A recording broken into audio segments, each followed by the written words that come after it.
เขามีความหมายกับเจ้า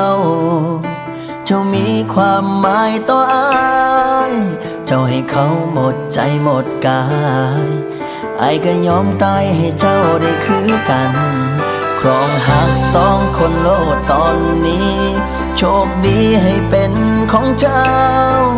โชคร้ายอายสิรับเอาอายบ่สมน้องก็คือว่า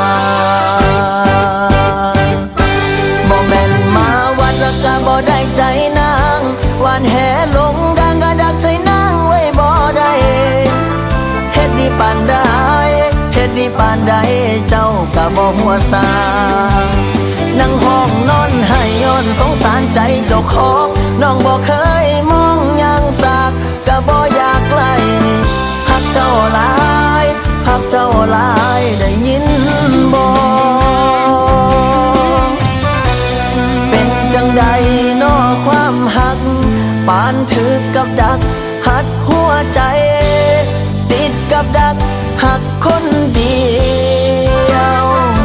ออกบ่ได้โอ้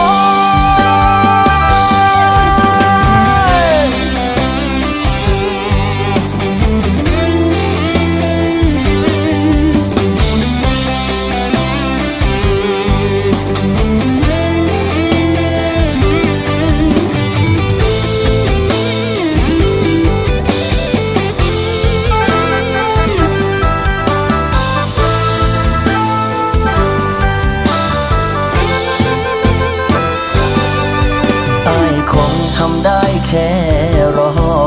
ถึงจะท้อแต่บ่เคยหมดหวังยอมเจ็บยอมให้หัวใจพังสั่งเดสั่งหัวใจเจ้าของได้แต่กอดตัวเองไว้ยามเหงาเจ้ากอดเขาเขากอดเจ้าคงบ่หาดังจอกออยู่เทียงนาเบิ่งเขาย่างผ่านไปบ่แม่นมาวัดแล้วก็บ่ได้ใจนางหวานแหลงดังก็ดักใจนางไว้บ่ได้เฮ็ดดีปานใดเฮ็ดดีปานใดเจ้าก็บ่หัวซานั่งห้องนอนให้ย้อนสงสารใจเจ้าของน้องบ่เคยมองอย่างสากก็บ่อยากไกลหักเจ้าหลา